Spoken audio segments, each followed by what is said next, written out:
And so Trump is kind of racing against the clock here. At some point before too long, the Supreme Court is going to rule on that issue. And I think the Supreme Court is very likely going to say that Trump has exceeded his authority in imposing these various tariffs.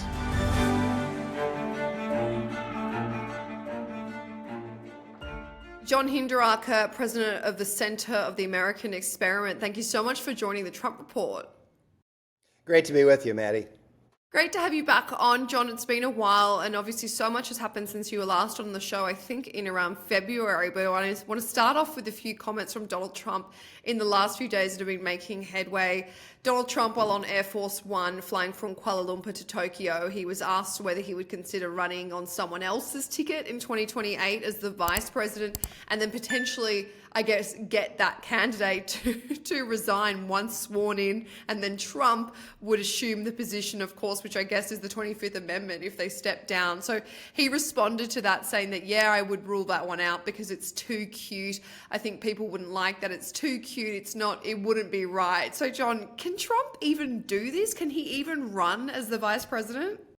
Well, Maddie, I think technically that would be possible. So the background here is that they started producing hats, red hats that said, I think, Trump 2028. So the Democrats went nuts and said, no, he can't run again under the Constitution. He's only eligible for 2 terms. And of course, that's correct. On the other hand, Don Jr. could run in 2028, right? And the other thing that people said as well, somebody else could run as president, Marco Rubio, for example. Trump could be the vice president. And then the president could resign, and that would make Trump the president. And I think what Trump said aboard Air Force One is exactly correct. I think that would work legally, but it would be a totally improper thing to do. It would be totally contrary to the spirit of the Constitution. And that's why Trump said, no, I'm not going to do that. That would be too cute. People wouldn't like it. And John, could we really imagine Donald Trump, giving the prime job to, say, Marco Rubio or JD Vance, and then him sitting in passenger seat? Well, not for long, Maddie. I think the idea is that whoever ran as president would resign like the day after the inauguration or something. But it's not going to happen. It was a kind of a funny idea, but it's not going to happen. I mean, if it did happen and then that person, JD or Marco, did do it, but then they loved the limelight so much as president and refused to step down, I mean, that would be one for the history books. But John, he was also asked whether he would go for a 3rd term in 2028, which of course you mentioned is barred under the 22nd Amendment. Presidents can only serve 2 terms. Donald Trump obviously had his 1st term in 2016. This is his 2nd term. He responded saying that I would love to do it. I have my best numbers ever. Am I ruling it out? I mean, you have to tell me. You and I obviously cannot predict the future, but do you see Trump attempting to change the Constitution? It would obviously need congressional support, but to let him have a 3rd term. But do you see Donald Trump down the track looking into that? No, absolutely not, Maddie. Not only would it take congressional action, 35 states would have to approve it. Now, that is not happening. So Trump loves to troll the Democrats. He says things sometimes just to get a reaction from them. Everybody should understand that the Constitution is clear. You get 2 terms and that's all. And Trump, of course, is going to be an elderly guy. He'll be 82 or something when this term is done. So yeah, Democrats should not be getting upset about this. It's not going to happen. But it has been done before in terms of changing the Constitution. We saw the 26th Amendment in 1971 change, where they lowered the voting age from 21 to 18. That was, as you said, they needed 38 states to support it, which they got within just a few months. So it would have to be a pretty big deal for them to actually get this passed. Well, it would have to be nonpartisan. I mean, neither party controls enough states to get the 2/3 that you need for a constitutional amendment. So, I mean, it's not going to happen, and there won't be any serious effort to make it happen.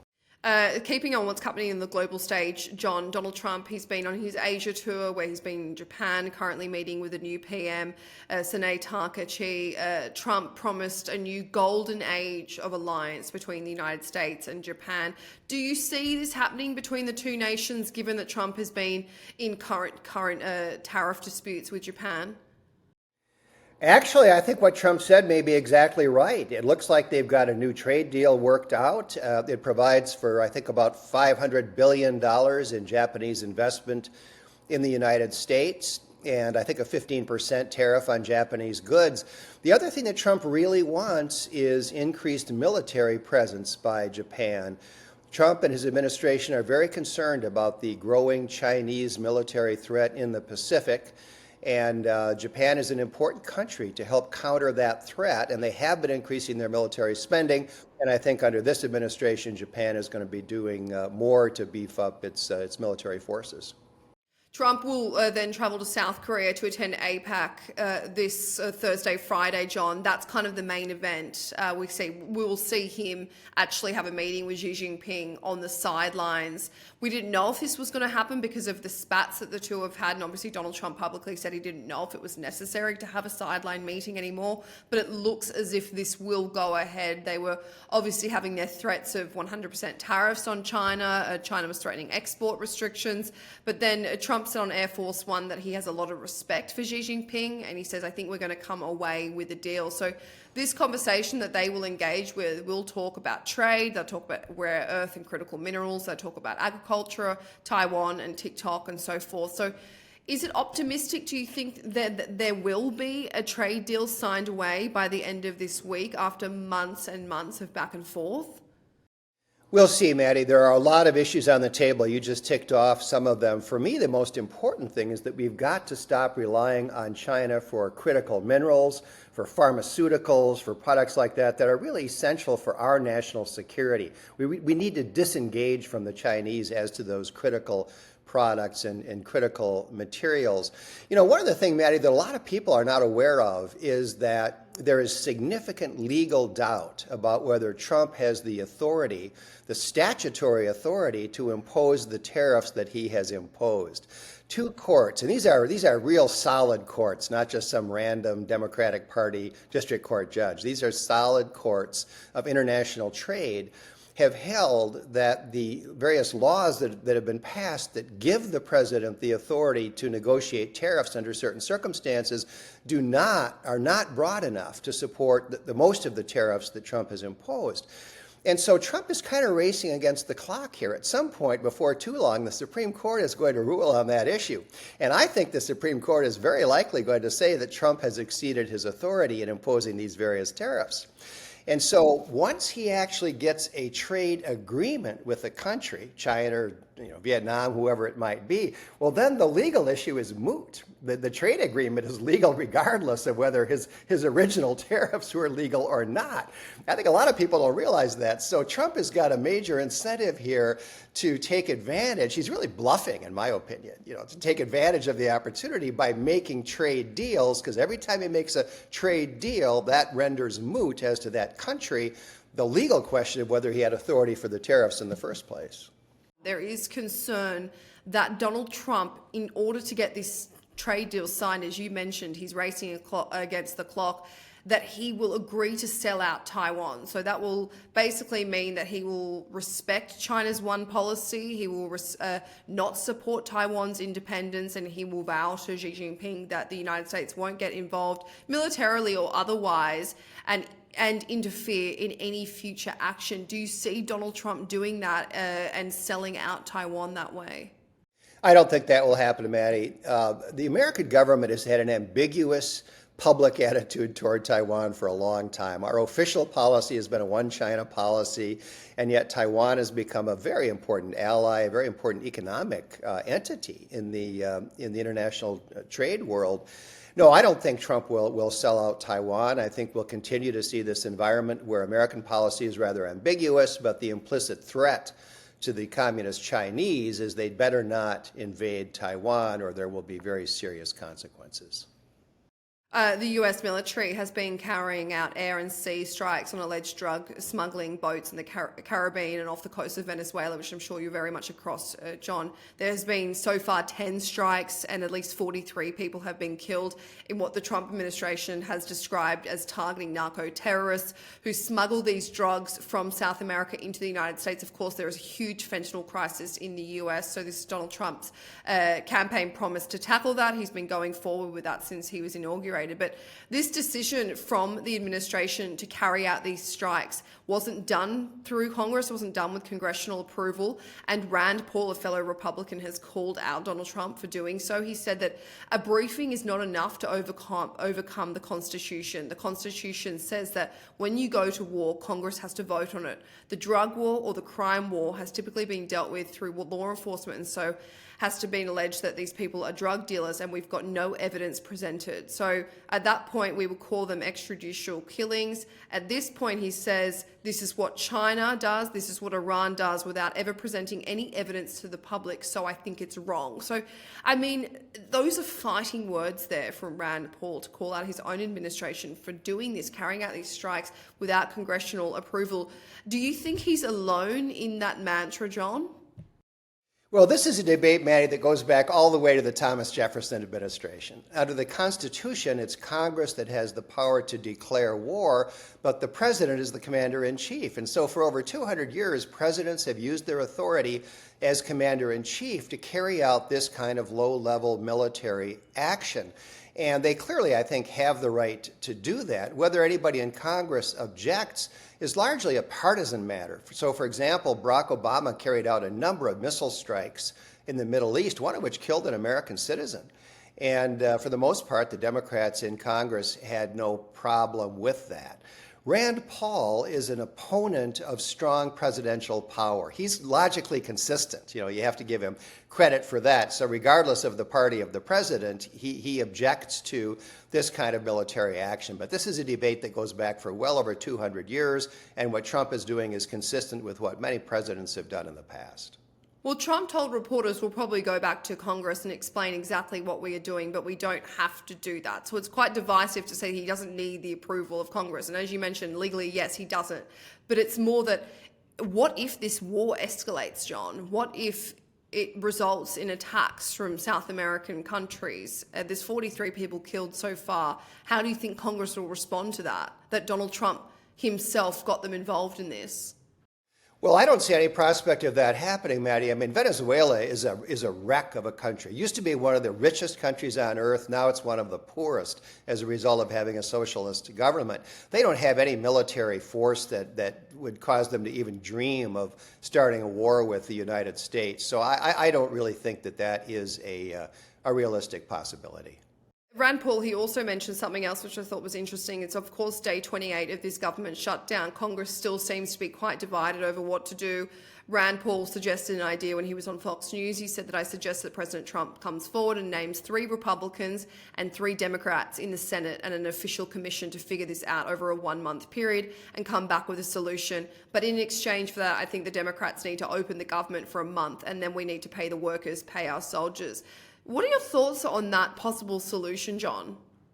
Well, what Rand Paul proposed is that they have this 6-member bipartisan Senate commission to talk about the issue of expiring subsidies for Obamacare premiums.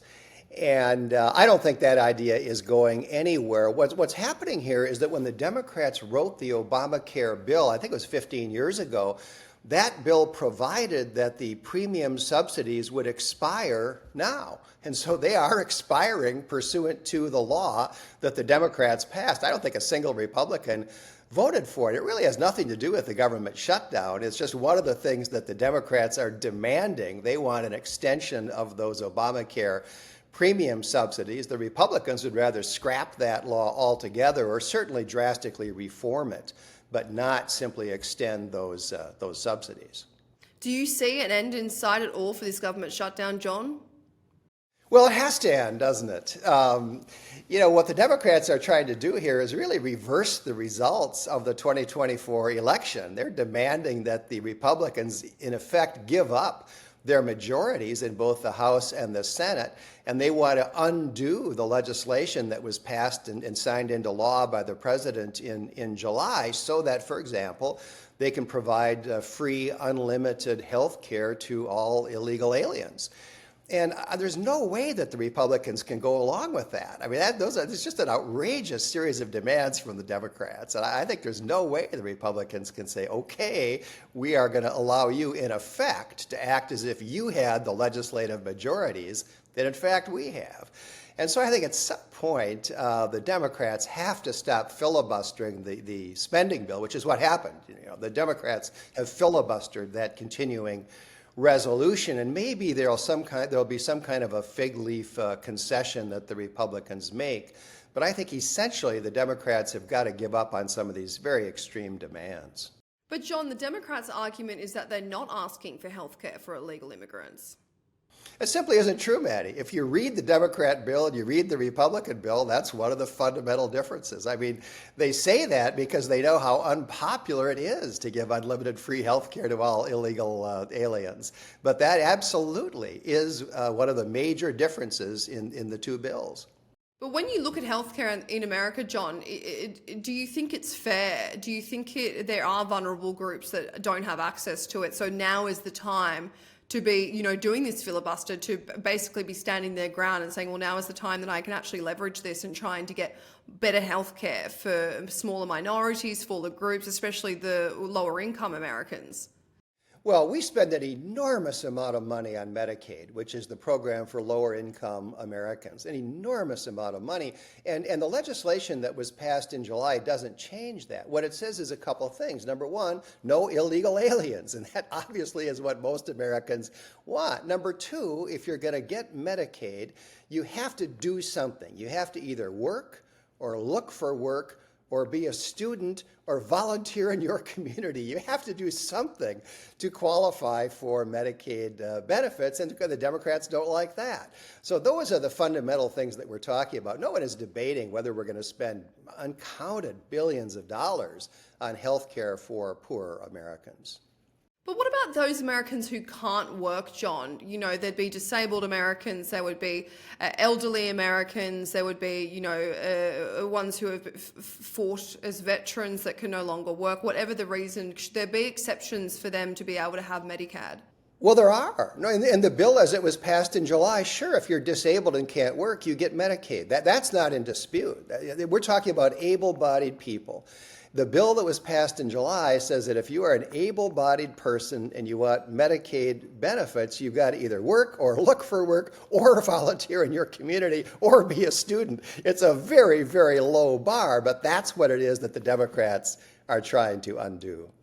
John, just finally, I want to get your thoughts on this construction going over at the White House. Donald Trump, his East Wing / ballroom project at the White House has come under a bit of scrutiny. So Trump announced that he was building a 900,000 square foot ballroom adjacent to the East Wing, but claimed that this wouldn't impact the structure of the East Wing, which of course has quite a lot of historical value. And then last week, when photos showed the demolition had begun, it showed that there was a removal of a major structure of the East Wing. He's now been accused of failing to be transparent, of prioritizing a vanity project, of the timing, the optics of it, and that it didn't really consult with public consultation. So can you walk me through why that would cause such a stir, especially as it is privately funded by Donald Trump and his mates, and perhaps there needed to be a ballroom to host such big events? Well, the reason why the Democrats are up in arms is because they object to everything Donald Trump does. That's fundamentally what's happening. But let's walk through the background. So the so-called East Wing is not a part of the White House structure. There's a walkway that goes from the White House to the East Wing. Okay, it's a separate building, a separate structure. It is not really very historic. The East Wing is where the First Lady's offices are and the First Lady's staff is. The Office of Graphics and Calligraphy is in the East Wing, and those offices will be temporarily relocated during the construction.